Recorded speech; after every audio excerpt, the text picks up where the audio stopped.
বিনিময়ে আমাদের দেশের প্রতি যে ভালোবাসার যে নজির দেখেছিল শহীদ আবু সাইদ ভাই, শহীদ ওয়াসিম ভাই, শহীদ শান্ত ভাই এবং শহীদ মুনতাসির রহমান আলিফের মতো ব্যক্তিত্বরা, সেই নজরানায় আমরা আমাদের নিজ নিজ জায়গা থেকে জাস্ট সামিল হয়েছিলাম। তো সেই ক্ষেত্রে দেশের মানুষের মুক্তি ও বৈষম্যহীন বাংলাদেশ গড়তেই মূলত আমরা এই কাজগুলো করেছিলাম। আমি কৃতজ্ঞতা জানাতে চাই সেই সকল আপামর ছাত্র জনতা, আমার ঢাকা কলেজের সম্মানিত শ্রদ্ধেয় শিক্ষক মহোদয়কে এবং শিক্ষার্থী ভাই ও বন্ধুদেরকে এই আন্দোলনে গুরুত্বপূর্ণ ভূমিকা রাখার জন্য।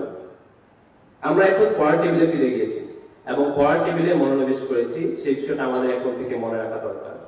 তবে আমরা বলে দিতে চাই, আলেকজান্ডার সে কিন্তু ভারত বিভিন্ন রাজ্য জয় করেও সে যখন বাংলাদেশে এই সীমানায় এসেছিল, এই সীমানায় আসে আর আমাদের দিকে তাক করেনি। কেন তাক করেনি? কেননা সে জানে এই যে ওপারের যে মানুষ, তাদের যে ঐকান্তিক প্রচেষ্টা